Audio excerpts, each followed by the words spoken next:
Le grand témoin. Le grand témoin. Louis Dauphren. Le cauchemar continue pour la haute hiérarchie catholique. Le couperet commence à tomber après l'archevêque américain Theodore McCarrick. C'est le cardinal australien George Pell, numéro 3 du Vatican, qui a été reconnu coupable d'agression sexuelle sur mineurs, devenant ainsi le plus haut responsable de l'Église catholique condamné dans une affaire de pédophilie. On continue à se heurter aux murs très étroits des placards et autres alcôves du Vatican. On commence un petit peu à étouffer, c'est vrai. On va essayer d'en sortir pour prendre l'air et ouvrir la fenêtre de la révolution mystique que Véronique Lévy appelle de ses voeux et dont elle dessine les traits dans Jésus-Christ ou les robots, puisant sans doute son inspiration chez Bernanos. Il y a dans ces affaires sexuelles une forme de non-sens, de dévitalisation, comme une plante qui ne serait plus irriguée et se mettrait à mourir. Alors l'éclipse, c'est vrai que l'on connaît aujourd'hui, est un petit peu longue. C'est vrai qu'une éclipse, par définition, ça ne dure pas, même si on trouve que le temps est un peu long. L'occasion peut-être de respirer. On va le faire aujourd'hui avec Véronique Lévy. Demain, d'ailleurs, avec une autre femme, Jacqueline Kellen. Histoire peut-être de prendre un petit peu d'altitude et de se changer les idées. Bonjour Véronique Lévy. Bonjour. Alors, quand on vous voit, est-ce qu'on dit autre chose que vous êtes la sœur de Bernard-Henri Lévy ? J'espère. Écoutez, je pense que aujourd'hui et depuis toujours, je pense que je suis avant tout la petite sœur de Jésus, puisque l'âme est appelée à être l'épouse de notre Seigneur, de Dieu. Donc je suis avant toute chose, comme nous tous, la fille, la sœur et l'épouse de Dieu. Voilà. Comme nous tous, je dis bien, consacrés ou pas. Vous tracez votre chemin selon votre propre itinéraire. Non, c'est-à-dire qu'on ne vous renvoie pas constamment à la figure, la sœur de BHL. Voilà. Ça arrive et c'est très désagréable quand c'est que ça. Par exemple, ça n'a pas vraiment, on va pas forcément développer, mais vous répondez ce que vous venez de me dire là ? La plupart du temps, vous répondez ? Ah oui, je suis très franche. Par exemple, une fois, c'était à l'issue d'une messe, j'étais encore recueillie dans l'adoration, et puis un monsieur que je ne connais pas me dit: ah, vous êtes la sœur d'eux. Il se trouve que c'était une personne un peu mondaine, et je lui dis: écoutez monsieur, allez donc vous agenouiller devant le Seigneur. Et voilà, je suis la petite sœur de Jésus avant tout. Au moins ça, c'est une réponse. Oui, je ne sais pas, mais voilà, je trouve que par rapport au Seigneur, c'est pas très agréable, parce que ce serait mettre mon frère avant, une créature avant Dieu. Non, voilà. Mais c'est une forme de discrimination, après tout. C'est vous voir à travers quelqu'un d'autre aussi. Oui, on disait que Jeanne Birkin était la femme de Gainsbourg, etc. Et puis après, elle est devenue... Voilà, parce qu'il paraît que j'ai une petite voix comme elle. Comment est-ce que vous vivez les temps que nous subissons peut-être aujourd'hui, une actualité très lourde ?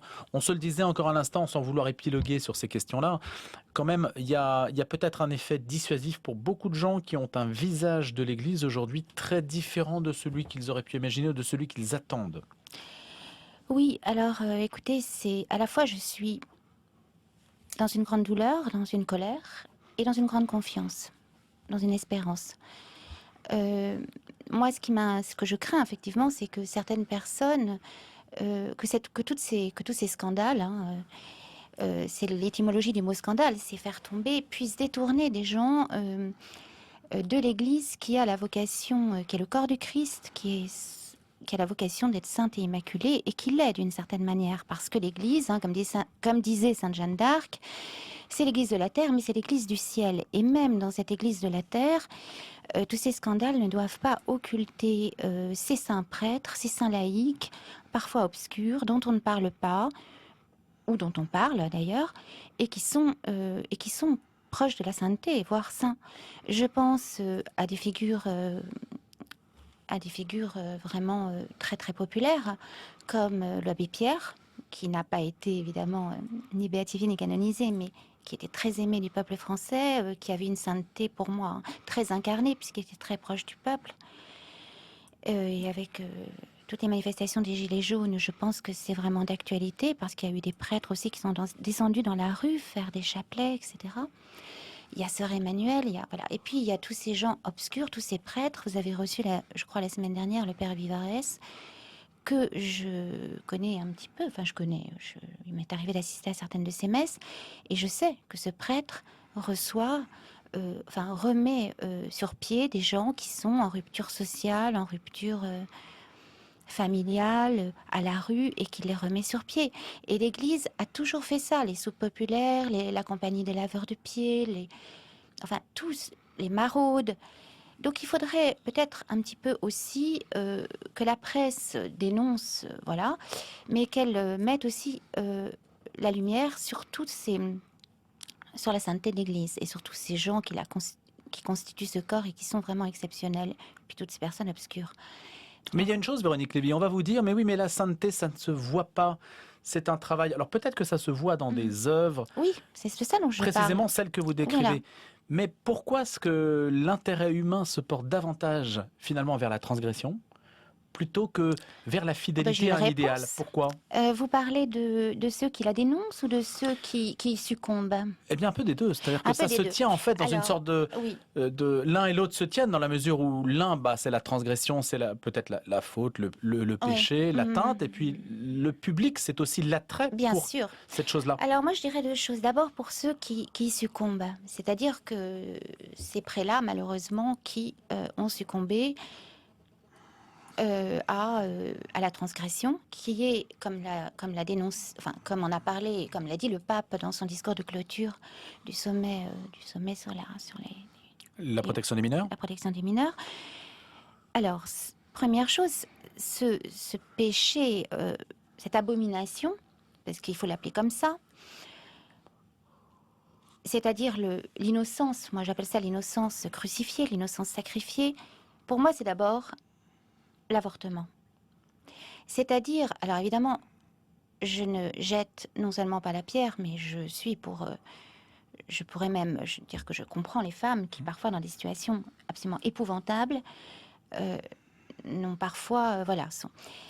Mais où est le lien entre pédophilie et avortement? Eh bien justement, c'est-à-dire qu'il y a beaucoup d'ONG qui vont dénoncer cette pédophilie, et elles ont raison de le faire, mais jamais ces ONG ne vont défendre le droit du plus petit d'entre les petits, qui est l'enfant qui n'est pas encore né, qui n'a pas la parole, et qui n'a pas à qui on ne reconnaît pas le statut de personne, alors même que si ce fœtus est mort-né, on va lui reconnaître un statut. Donc je relève simplement cette contradiction. Ensuite, je dirais que le pape l'a implicitement suggéré quand il a parlé du cri silencieux dans son discours. J'ai bien noté ce mot. Et le cri silencieux, c'est l'enfant avorté avant toute chose, mais c'est aussi le crime le crime sexuel sur mineur, sur l'enfance. Parce que, d'une certaine manière, la pédophilie, c'est tuer aussi un enfant. Donc c'est inadmissible. Et effectivement, les prélats qui succombent à cette transgression, moi je suis très en colère contre eux parce que ils trahissent, ils défigurent le visage du Christ. Voilà, ils défigurent le visage du Christ.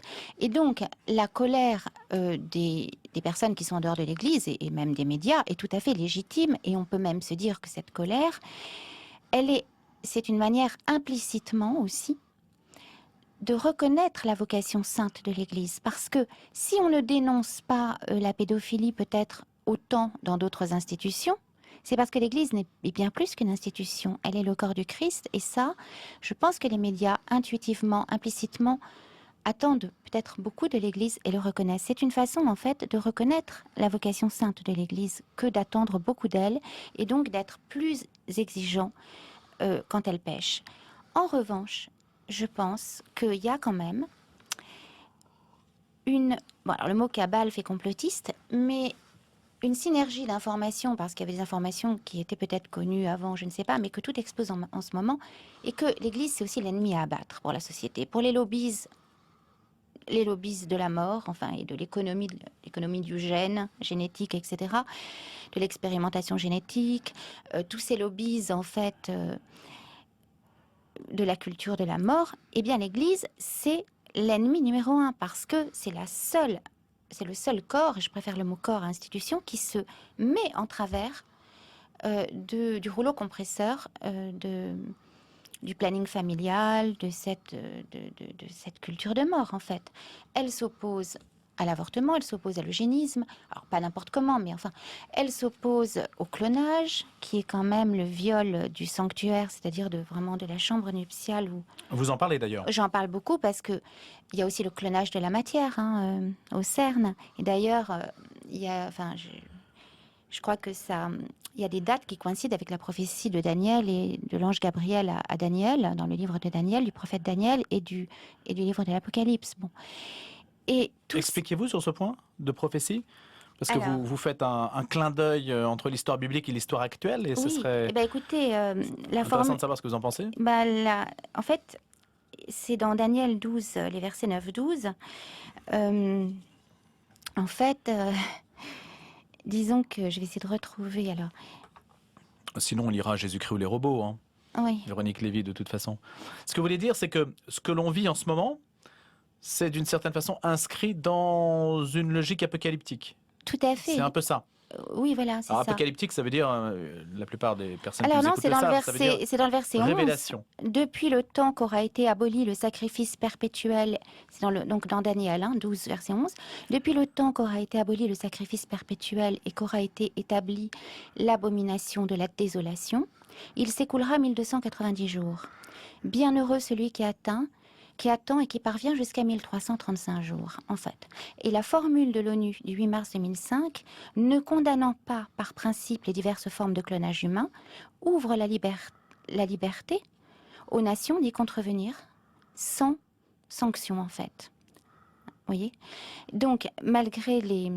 Voilà. Et en fait, le 8 mars 2005, donc entre le 8 mars 2005 et le 11 septembre, il y a 1292 jours. Et le 11 septembre, c'est la date exacte où les savants de 35 pays ont engagé la tentative de dérèglement des champs morpho-protoniques de notre unité matière-temps au CERN. Donc, Alors, voilà. attendez, c'est vrai que c'est compliqué. L'accélérateur, en fait, c'est le clonage de la matière. Voilà. Donc, en fait, c'est une manière d'intervenir dans la création de Dieu. Dans la Expliquez-vous, Véronique Lévy, simplement ce que vous voulez dire, si je comprends bien ce que vous avez dit. Ça veut dire, les chiffres bibliques que vous êtes allés sortir du livre de Daniel Oui. correspondent à un espace, à une durée entre des décisions qui ont été prises récemment. C'est ça le décodage que vous faites. Exactement. Mais comment est-ce que vous êtes tombé là-dessus? Ça, c'est pas moi qui ai fait ce travail, c'est des prêtres avant moi et je me suis informée. Je suis tombée sur le net. Oui, mais c'est récent. Ah oui, tout à fait, oui. Donc c'est quelque chose qui n'est pas dans l'esprit des gens depuis très très longtemps. C'est quelque chose qui Non, il y a tient de une l'observation. prise de conscience parce qu'il y a des gens qui travaillent dessus et qui voilà. Donc l'idée, si on se résume, Enfin, c'est que vous estimez que il y a la volonté de disqualifier la parole d'une institution qui s'oppose à des gros intérêts Oui, et à une volonté de changer l'homme. C'est un peu ça. exactement. En fait, on parle beaucoup de transhumanisme, mais bien plus grave que l'homme augmenté, c'est la manipulation génétique qui va faire, qui va défigurer, qui va effacer en fait. C'est même pas défigurer, c'est effacer l'image de Dieu en l'homme. Voilà, parce que. Mais qui a cette intention-là? Bah, Comment est-ce que vous arrivez à dire que cela est en projet? Écoutez, on le voit déjà, il y a eu toujours, l'enfer est toujours pavé de bonnes intentions, donc c'est toujours au départ pour un bien, pour évidemment améliorer les performances humaines. Ce mot performance est très à la mode. Et puis, mais ceci dit, on a par exemple, je crois, pris des cellules souches d'embryons humains qu'on a implantés dans un nouveau site de port, enfin je sais pas, des choses comme ça. Et puis surtout les expériences sur les embryons surnuméraires, c'est-à-dire ça pose des questions éthiques tout ça quand même. On peut pas. Je comprends que les gens aient envie d'enfants, mais parfois on parle de droit à l'enfant, mais l'enfant c'est d'abord un don qui se reçoit. Et donc le problème c'est que pour contenter certaines personnes, on va la congélation d'embryons, les expériences sur les embryons surnuméraires, sur les embryons surnuméraires, leur élimination, c'est pas rien. C'est déjà un embryon, Jean-Paul II l'a dit, c'est déjà une personne. On le voit dans la Bible. Ce qui est symptomatique en tout cas, Véronique Lévy, c'est que autour de l'enfant, c'est là que nous amène notre discussion, et j'avoue que je n'y avais pas du tout songé. Autour de l'enfant, si on vous écoute, il y a des enjeux considérables, des enjeux de mœurs, et on les voit, et Oui. vous en avez parlé. et des enjeux scientifiques On considérables. essaye de faire tomber l'Église et on a raison de dénoncer ce péché dramatique voilà, qui explose en ce moment, mais c'est autour de l'enfance. Mais ceux qui la dénoncent sont ceux-là même qui n'ont pas autant de scrupules quand il s'agit de faire des expériences sur des embryons surnuméraires ou on parle de droit à l'avortement. Certains hommes politiques ont presque voulu inscrire le droit à l'avortement dans la Constitution, et il y a eu quand même le délit d'entrave numérique à l'avortement, qui est l'interdiction de simplement dialoguer avec des femmes en leur disant « Attention, vous pouvez en souffrir, vous pouvez avoir des problèmes physiques, physiologiques, psychologiques, c'est pas rien. » Et ça... Alors, beaucoup d'évêques ont parlé de liberté d'expression qui était menacée, mais moi je trouve qu'il faut toujours repositionner le débat à l'origine, qui est Dieu, qui est la source de tout et qui est Dieu. Et c'est là où l'Église a un rôle qui est mystique. Je pense que l'Église, en essayant toujours, parfois, pour moi le péché, il y a un autre péché, dont elle ne se rend pas compte parfois, c'est toujours le besoin peut-être de... comment dire, de collaborer en fait avec, de faire c'est pas des compromissions, mais l'Église est un signe de contradiction. Elle le sera, elle doit l'être. Nous sommes appelés à être cela. C'est Jésus qui le dit. Vous serez un signe de contradiction. Et tendre la joue droite, c'est pas être soumis au monde, c'est être soumis à l'amour, à Dieu. On nous demande d'être radical dans cet amour, dans ce choix de la vie, de donner la vie, de se battre pour que la vie vive. Et c'est un choix qui est radical et qui doit le rester, être le sel de la terre. Voilà. Véronique Lévy, on va voir votre itinéraire rapidement. Alors, on connaît vos deux frères, Philippe et Bernard-Henri, qui sont bien plus âgés que vous. L'un de vos arrière-grands-pères était rabbin à Tlemcen, dans l'ouest algérien. Pour autant, vous avez été élevé dans une famille très laïcisée. Votre père avait un très profond respect pour les valeurs de la République, dites-vous. Ah oui, tout à fait. Il avait souffert des rigueurs d'un père pieux. Vous dites-vous aussi. Il vous répétait très souvent que vous portiez le nom d'une des 12 tribus d'Israël et que vous ne deviez jamais l'oublier. C'est ainsi que vous avez grandi, enfant assez solitaire, rêvant de tomber amoureuse et de trouver un médicament contre la mort. Votre adolescence est-elle encore plus mouvementée et chaotique alors que vous perdez votre grand-mère maternelle à 12 ans, assaillie de terribles angoisses? Vous tombez dans la provocation. Marion Duchesne. J'étais en pleine révolte, raconte Véronique Lévy. Réfractaire à l'école, je buvais, je traînais avec des voyous. J'étais dans l'hyperséduction, je me suis mise en danger. Ses parents l'envoient alors en pension. Des études de lettres, elle veut devenir infirmière, mais rate le concours. Entre cours de théâtre, création de bijoux pour Lolita Lempicka et histoire d'amour qui ne dure pas, Véronique Lévy n'est jamais bien nulle part. Avec la mort de son père puis de sa mère, débute une vie nocturne dans un bar de Bastille avec d'autres paumés, comme elle les appelle. Dans leur démesure, dit-elle, il y a une quête, la nostalgie d'un absolu. Et puis un jour, dans un songe, Véronique Lévy entend cette phrase « Que ton cœur de pierre devienne un cœur de chair ». Elle voit Jésus en croix transperçant son cœur de 2 épées. J'étais à la fois terrorisée et envahie d'amour, se souvient Véronique Lévy. Mais en 2010, c'est Dindar qu'elle tombe passionnément amoureuse. Il lui fait connaître Saint-Gervais. C'est là que Véronique Lévy rencontre celui qui devient son père spirituel, le père Delfieux, fondateur des fraternités monastiques de Jérusalem. Il m'a accueilli alors que j'étais en ruine, anéantie par ma rupture avec Indar. Vient le temps de la conversion. Véronique Lévy réalise alors que sa passion pour le Christ est une passion d'enfance qu'elle a trop longtemps tue. Elle se souvient de Coralie, cette petite fille rencontrée sur une plage d'Antibes alors qu'elle n'avait que 3 ans. Elle m'avait parlé de Jésus, offert un crucifix, appris le Notre Père et le Je vous salue Marie. Et puis une phrase ô combien prophétique, « Si tu ne crois pas en Jésus, tu seras emporté par les robots ». Véronique Lévy dévore la Bible, les mystiques, les théologiens, les pères de l'Église, finit les masques, sa conversion la reconstruit. Le 7 avril 2012, son frère, qu'elle appelle Bernard, assiste à son baptême à Saint-Gervais. « Le plus beau jour de ma vie, dit-elle, je l'ai vécu comme un mariage et une reconnaissance, car je suis entrée dans la famille de Dieu. » Avec son visage juvénile et ses 2 nattes, Véronique Lévy a songé à devenir carmélite. En attendant, elle a renoncé à l'amour humain et fait vœu de chasteté et de conclure avec sa devise « Dieu trace ma route ». Voilà, un portrait signé Marion Duchesne. Ah ben merci. Vous ressemblez presque à une icône Renaissance. C'est gentil, merci. Oh, je ne sais pas s'il faut me remercier pour ça. Que reste-t-il de la Véronique Lévy déjantée? Écoutez, Plus rien non, pas du tout. Je l'assume. il a fallu que je passe par là pour crier vers Dieu. Et ça m'a surtout laissé, je dirais, ce goût de l'absolu, il était là. Et ça m'a permis de comprendre et de ressentir et de communier d'une certaine manière avec ceux qui aujourd'hui encore sont en rébellion, sont ceux que j'appelle les damnés de la terre et dont je parle aussi dans le livre, et de déceler en eux cette soif derrière leur colère. Parce que quand on aime, on est en colère aussi. Donc dans certaines personnes qui peuvent paraître vraiment, totalement marginaux, sont souvent ceux qui attendent le plus de l'Église. Qui sans le exprime un savoir. désir profond. Oui, qui ont soif de Dieu, voilà. Et donc j'assume celle que j'étais, je ne m'en cache pas. Il a fallu que je passe par là, parce que c'est aussi l'incarnation de tomber amoureuse, d'expérimenter aussi un amour, de passer aussi dans cet amour humain. Voilà.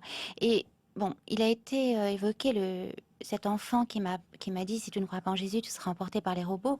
Et c'est vrai que c'est cette parole qui est prophétique et qui fut prophétique, qui a inspiré le titre de mon livre. Et je suis tombée sur le livre de Bernanos bien plus tard, La France contre les robots.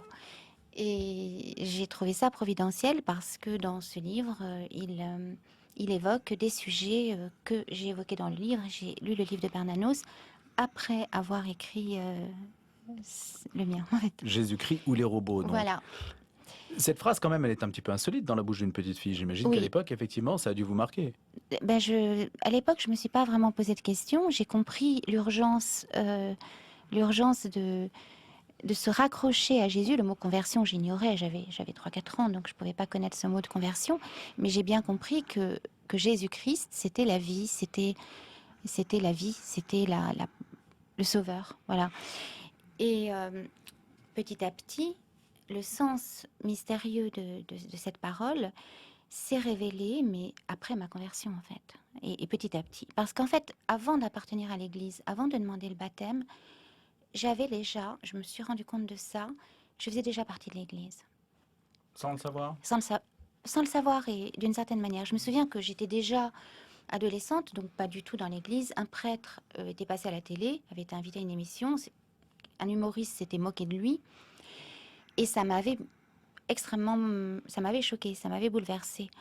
Et c'est vrai qu'aujourd'hui, il y a des slogans qui arrivent sur Internet, qu'on peut trouver. C'est une église qui illumine, c'est une église qui brûle, par exemple. Et ça ne vient pas des musulmans, parce que souvent, on a tendance à attaquer ou l'extrême droite ou les musulmans. Non, pas du tout, ça vient de... Ça vient d'un climat... Ça vient d'un climat en général, ça vient plutôt de l'extrême gauche, il faut le dire. Mais là encore, ça n'est pas l'extrême gauche, c'est certaines personnes qui n'ont pas compris que Jésus serait très proche de certaines de leurs idées en plus. Pour peu qu'ils y fassent attention. Voilà, exactement. Véronique Lévy, vous restez avec nous. On vous retrouve avec Jésus-Christ ou les robots. Le grand témoin, la rediffusion.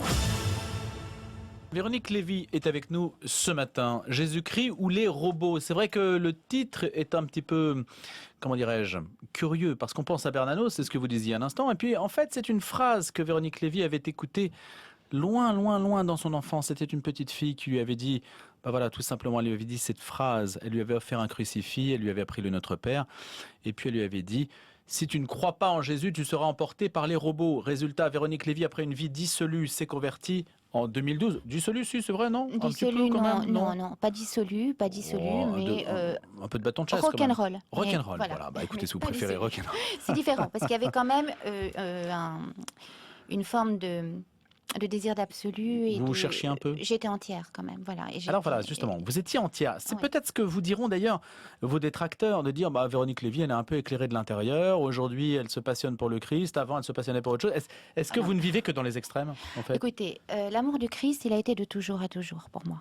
Depuis que cet enfant m'a parlé de lui, et comme je le disais tout à l'heure, avant même de demander le baptême, avant même de savoir que je rentrerais dans l'Église, j'étais chrétienne.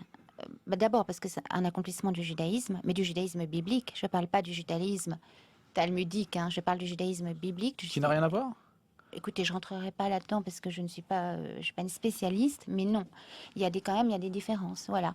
Je pense que dans le judaïsme biblique, il y a cet appel à l'universalité, hein, alors que dans le Talmud, il y a quand même, c'est plus communautaire, plus communautaire. On Voilà. n'est pas très gentil avec le Christ dans le Talmud. Oui, alors enfin voilà, je vais pas rentrer dans. C'est un autre sujet. Voilà, c'est un autre sujet. Mais en tout cas, il y avait déjà c'est comme si je faisais partie de ce corps, parce que comme je vous l'ai dit tout à l'heure, quand l'Église était attaquée, quand un prêtre était moqué, ça me faisait mal, même physiquement. J'étais vraiment révoltée, un peu comme si on crachait sur ma mère, en fait. Parce que l'Église, c'est vraiment une Donc mère. c'était sous-jacent en vous et ça Oui. s'est exprimé. Voilà, c'était là. Et donc, évidemment, c'était pas une vie dissolue. J'ai aimé, comme je n'ai pas été élevée dans la religion chrétienne, je n'avais pas la morale qu'il peut y avoir dans certaines familles chrétiennes. Donc, j'avais une vie, mon credo, c'était un peu vie au jour le jour, profite de la vie, etc. Même si je croyais qu'il y avait quelque chose après. Mais justement, Véronique, je vous arrête sur ce terrain. Vous avez fait le chemin un peu inverse du point de vue de la morale. On va dire que vous étiez parti d'une vie amorale pour rentrer aujourd'hui, c'est ce qu'on a dit dans votre portrait, où vous avez fait vœu de chasteté. Aujourd'hui, on dit exactement l'inverse. Mais c'est C'est-à-dire que ce pas n'est une pas morale, possible de passer de l'un à l'autre. c'est au-delà du bien et du mal, au-delà de la morale, c'est une histoire d'amour. Déjà, le vœu de chasteté, je l'ai pas choisi, ça m'est tombé dessus. C'est-à-dire que quand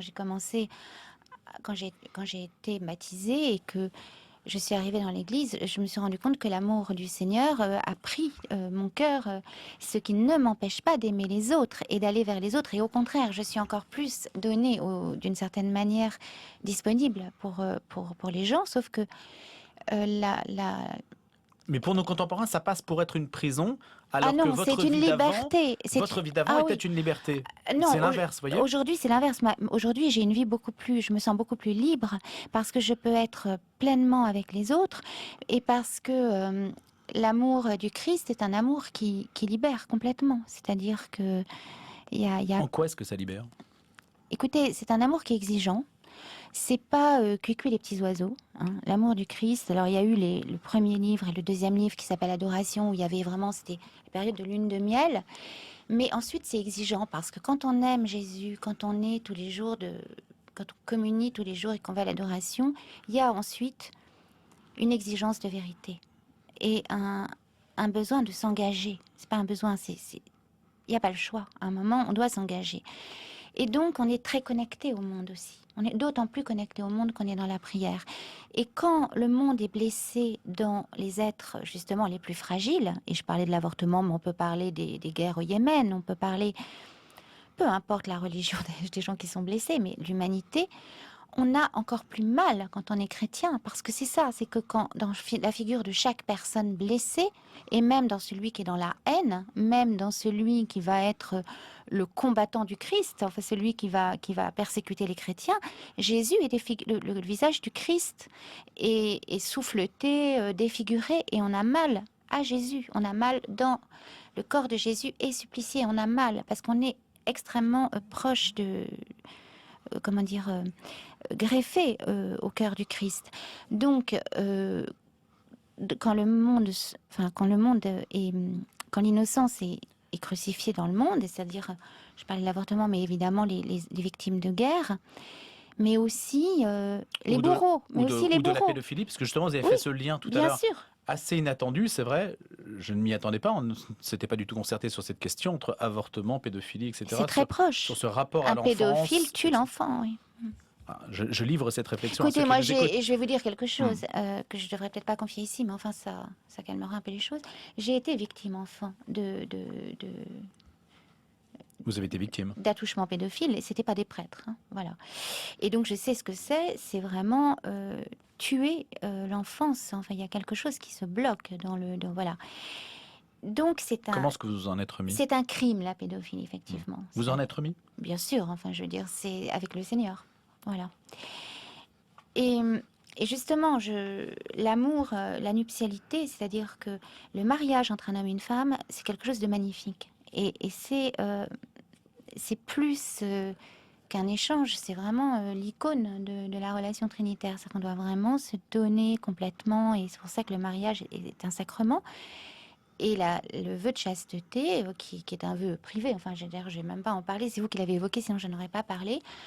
c'est simplement de se donner, d'essayer de se donner au Seigneur, d'essayer, hein, je dis bien, pour se donner aux autres aussi. Véronique Lévy, quand vous tenez ce discours, qui est un discours, on voit bien, je disais tout à l'heure, mais j'espère que vous n'avez pas mal pris quand j'ai dit éclairé de l'intérieur, qui d'ailleurs n'est pas un reproche ou une formule. On pourrait dire aussi qu'il y a un éclairage qui vient de l'intérieur et qui permet de comprendre le monde à travers la physionomie qu'on lui donne. Et aujourd'hui, dans ce qui ressort de tout ce que les médias disent sur l'Église, on a énormément de mal à voir cet aspect-là des choses, cet aspect en profondeur, cet horizon que vous donnez. Eh bien, qu'il C'est une regarde. question de langage, là. Non, c'est une question de foi, de regard aussi, d'orientation du regard. Parce qu'évidemment, Mais est-ce que vous arrivez à trouver un langage commun avec la société quand vous abordez ces questions-là? Vous, je ça fait un écho? l'espère, et ça m'arrive. Parce qu'en fait, je suis beaucoup plus en dialogue, à vrai dire, avec des gens qui ne sont pas du tout dans l'Église, que ce soit des gens qui la détestent parfois, avec qui m'arrive de dialoguer, parce que j'aime bien aller dans les cafés, voilà. Et en fait, ce que je leur dis toujours, Racontez-nous ça. Vous allez dans les cafés pour dialoguer? bien sûr, hein, je dialogue parfois dans la rue. Dernièrement, j'ai eu un discours, enfin, un échange merveilleux avec une jeune fille de 20 ans qui était musulmane, et par hasard, elle était avec son petit chien, j'ai parlé avec elle. Et puis, Donc vous l'abordez? on s'est abordé, je ne sais plus comment, et on a parlé, et c'était très fort. Et elle a dit des choses magnifiques d'ailleurs. Et bon, voilà. Et parfois, il m'arrive d'être en but, effectivement, avec une persécution, parce que, en fait, quand j'étais juive, en fait, quand j'étais pas baptisée, j'ai jamais eu de problème, hein. Mais maintenant, il suffit qu'on sache que je suis chrétienne catholique, c'est les petites plaisanteries, la persécution en gants blancs, quoi, hein, la persécution en gants de velours. Et je reste souvent très calme et je leur réponds, mais vous savez, j'essaye de trouver, en fait, j'essaye de mettre en lumière, en fait, le fait que le Christ, et que même l'Église, si elle est imparfaite, bien sûr, elle est faite d'êtres humains pécheurs. Et le Christ a dit à la femme adultère, il lui a dit, va et ne pêche plus, bien sûr. Mais avant, il a dit que celui qui est sans péché jette la première pierre. C'est-à-dire qu'il est normal de dénoncer le mal. Il est normal de prendre des sanctions contre ceux qui profanent le sanctuaire qu'est l'enfant, enfin, qu'est l'innocence dans l'enfant. Enfin, une innocence, on est tous marqués du péché originel, mais il y a quand même cette enfance. C'est normal, mais en même temps, on est quand même dans une société qui... il y a un côté très stalinien quand même, très ce désir de transparence qui n'est plus une transparence, la transparence des évangiles, puisque Jésus dit que tout ce qui est caché arrivera à la lumière, il a raison de le dire. Là, c'est un désir de transparence qui est une espèce de flicage, hein, et on flique qui on veut. Alors il est normal de dénoncer l'Église parce que, comme je l'ai dit tout à l'heure, l'Église a la vocation à être sainte et immaculée, être le corps qui défend qui est censé nous enfanter à la vie de la grâce et nous apporter le salut. Mais en revanche, il serait bon aussi que les journaux mettent en lumière tous ces lobbies de la mort. Il y a eu le scandale du planning familial aux États-Unis, et ça a été relevé par le Figaro, par le Nouvel Obs, je crois, par pas mal de médias à l'époque, quand même, heureusement en 2015, où il y avait quand même ces embryons en pièces détachées, hein, parce que là-bas, on peut avorter jusqu'à 8 mois, Mais je ça crois. continue, vous avez une Et ça actualité continue. récente, hein, vous avez vu dans l'État de New York. Voilà, notamment. exactement. Et on voit une femme devant son verre de vin en train de dire tel spécimen, tel dollar, et on vend ces embryons qui sont avortés vivants, hein, et on les découpe vivants. C'est atroce. Et ça, il serait bon qu'on en parle aussi. Et les crimes de pédophilie dans d'autres milieux, etc. Ce serait bon qu'on en parle aussi. Alors, par contre, ce n'est pas pour disculper l'Église, parce que l'Église... moi, je suis vraiment en colère contre ceux qui dans l'Église, défigurent le visage du Christ, parce qu'ils sont appelés justement à témoigner, et ça n'est pas possible. Donc, il faut Véronique Lévy, est-ce qu'il y a trop d'hommes dans l'Église? Est-ce qu'il faudrait que des femmes accèdent à des responsabilités hiérarchiques, qu'il y ait moins d'entre-soi masculin, puisque selon Frédéric Martel, qui était avec nous hier matin, il y a une sorte de système de cooptation masculine. Est-ce que cela retient votre attention? Je ne suis pas une spécialiste et je ne voudrais pas dire de bêtises, mais je dirais qu'en tout cas, ce qui est clair, c'est que pour moi, il pourrait y avoir des femmes dans des Ben, il y a déjà des femmes. Écoutez, quand on dit que l'Église est misogyne, il faut arrêter. Sainte Thérèse d'Avila a quand même Oui, mais Anne Soupa, qui était avec nous la semaine oui. dernière, se réclame aussi de Sainte Thérèse d'Avila, mais elle mène un combat, et on sait qu'elle est Mais le on sien, le fait, oui, bien sûr. contre l'entre-soi masculin. Oui, mais ça, tout à fait. Il faut des femmes comme vous dites, qui seraient une espèce, qui seraient oui, qui auraient des rôles. Mais alors, je ne suis pas du tout pour la prêtrise des femmes, hein, que les choses soient très claires. Voilà. Pourquoi ? Parce que je pense que la vocation de la femme, elle est sacerdotale par essence. Voilà, c'est la Vierge Marie qui a été quand même décrétée mère de l'Église par le pape. Et donc, toute femme dans l'Église a cette vocation d'enfanter les âmes. Voilà. Le Mais elle ne sacerdoce, distribue pas les sacrements. mais elles enfantent les âmes à la vie de la grâce de par le fait qu'elles sont femmes et qu'elles sont dans leur raison. Enfin voilà, j'aurais du mal à développer ça, mais je veux dire, Les féministes doivent exécrer ce discours-là. excusez-moi, mais les féministes, moi j'aime la femme. Et ce qui m'amuse parfois dans les féministes que je respecte, parce qu'il y a un combat féministe qui est tout à fait juste, je veux dire, par rapport à la discrimination qui est insupportable, et ça, elles ont raison de se battre pour ça. Mais parfois, certaines féministes, et je m'en excuse auprès d'elles si ça les choque, voudraient, au nom de l'égalité, il y a une forme de concurrence. Or, moi, je suis pour la différence. L'égalité ne doit pas abolir la différence.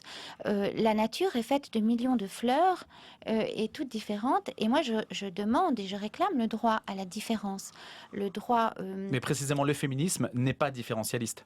Oui, justement, c'est ça le dans son essence. problème. Donc, quand vous tenez ce discours-là, vous êtes déjà Eh bien, malheureusement, et il y a rupture. une confusion entre égalité et différence. Et moi, je demande le droit à la différence, c'est-à-dire qu'une femme est différente, je suis désolée, d'un homme, et chaque personne est différente de l'autre. Et c'est ça qui fait la variété, la richesse, la beauté du cosmos et de l'univers. Et quelle tristesse que cette uniformisation des consciences, des corps, qui est pour moi une forme de totalitarisme en fait. Et vous êtes pour la d'ailleurs, biodiversité. mais je dirais que j'oppose la mondialisation et l'universalité. Ça n'est pas la même chose. L'Église est universelle et l'universalité de l'Église respecte le rare, le différent, la différence en fait.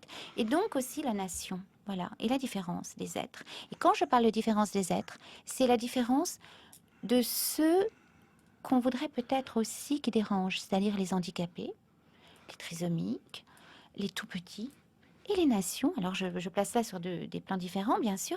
Quant au mondialisme et la mondialisation, c'est créer un homme hors sol, hors frontières, mais un homme uniformisé et un homme sous contrôle. Et là, moi, je suis contre. Et j'ose le dire. J'ose le dire. Voilà. Je suis désolée. Donc, les féministes ont bien évidemment raison de se battre contre la discrimination. Mais en revanche, je pense qu'elles ont tort d'attaquer l'Église de discrimination envers les femmes, parce que je ne parle même pas de Jeanne d'Arc, je parle de toutes ces saintes, jusqu'à Mère Teresa dernièrement et Sœur Emmanuelle, qui tissent le corps et la chair de l'Église. Voilà. Véronique Lévy, on va peut-être prendre justement avec Alban Barthélémy, des propos qui sont relayés sur le site de la radio, les réseaux sociaux, Alban. Oui, ce matin, la question que l'on vous posait sur les réseaux sociaux, Louis, fait écho à l'actualité récente de l'Église après le sommet au Vatican sur la protection des mineurs. Que pensez-vous du discours du pape François? C'est la question qu'on posait. Alors, j'ai bien entendu son discours, nous dit Polo. Je pense qu'il attend que les personnes concernées démissionnent. Ange nous rappelle le passage de la Bible. Si quelqu'un scandalisait un de ses petits qui croit en moi, il vaudrait mieux pour lui qu'on suspendît à son cou une meule de moulin et qu'on le jetât au fond de la mer. Matthieu au chapitre 18, verset 6 pour ceux qui voudraient le relire. Philippe sur Twitter est confiant. Je suis sûr que les mesures concrètes tant attendues seront efficaces et réfléchies. Mieux vaut prendre quelques jours de recul que d'agir dans l'émotion. Faire confiance, d'accord, mais pourquoi, se demande Sophie, les prêtres reconnus coupables par les tribunaux ne sont-ils pas systématiquement renvoyés à l'état de laïc? C'est Elisabeth qui lui répond sur Facebook. Le prêtre est prêtre pour l'éternité, précise-t-elle. Et Polo ajoute, n'oublions pas que l'Église est faite de pécheurs. Véronique Lévy, ça rejoint ce que vous disiez, non? Ça rejoint ce que je disais. En revanche, voilà, tout a été dit. J'ai dit que c'est inadmissible encore plus. C'est-à-dire que plus on s'approche du Saint des Saints, plus la violence du péché est là, est scandalisante, et elle me scandalise. Et je pense qu'effectivement, il faut vraiment trouver une solution. Maintenant, j'ai répondu tout à l'heure à toutes ces questions. Merci à tous ceux qui participent sur les réseaux sociaux, le site internet. N'hésitez pas à continuer à le faire, à faire valoir vos points de vue. Merci Alban Barthélémy. Puis chaque matin, on vous pose une question, enfin la veille même de l'émission, et vous y répondez. Vous êtes de plus en plus nombreux à le faire. Véronique Lévy, pourquoi est-ce que vous parlez à un djihadiste? Pourquoi je parle? Alors, c'est une... Dans Jésus-Christ ou oui, les robots? Oui, dans ce livre. Ce sont des lettres, hein. C'est un journal de bord, ce livre, donc au fil de l'actualité. Écoutez, il y a eu cette actualité de cette terroriste, Émilie Koenig, dont les journaux ont beaucoup parlé. Et ce qui m'a surprise, c'était que c'était devenu une forme d'icône. On en parlait partout. Et je me suis demandé un peu pourquoi. Et enfin, effectivement... bon, et j'ai commencé... en fait, dès qu'on est devant le mystère du mal, on se pose des questions. Enfin, moi, je me suis posé des questions et j'ai commencé, comme je le dis dans le texte, à traquer son visage sur la toile, sur le net. J'allais prier au Sacré-Cœur et quand je revenais, j'ai fait des recherches et j'étais révoltée, bien sûr. Et puis, au fil de cette révolte, il y a eu comme si je la secouais et je voulais la réveiller, en fait. Et au bout d'un moment, c'était plus moi qui parlais, j'avais la sensation que le Seigneur lui-même la secouait. Et voilà, il y a 2-3 phrases, en fait. J'étais dans une forme de... Bien sûr, c'est pas dans une forme, j'étais en répulsion totale. Et pourquoi elle, en fait? Parce qu'elle a eu 2 phrases qui m'ont frappée. Très rapidement, il nous reste 1 minute. Et en Véronique. fait, elle a dit à un moment... Elle a dit, étant plus jeune, quand j'aimais bien aller dans les églises pour me recueillir. Et la femme qui l'a interviewée lui a dit, mais pourquoi vous n'êtes pas convertie au christianisme? Elle a dit, parce que c'était surtout des musulmans autour de moi qui assumaient leur foi.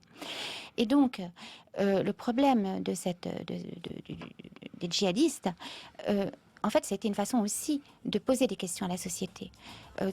Pourquoi la déchristianisation de cette société? Pourquoi cette haine du christianisme? Pourquoi cet effacement de notre culture chrétienne qui aussi crée des orphelins et des... C'est une façon de renvoyer chacun sa responsabilité. Merci Véronique Lévy d'avoir été des nôtres ce matin autour de Jésus-Christ ou les robots aux éditions du Cerf. Je vous souhaite une excellente journée et je vous dis à bientôt sur notre antenne.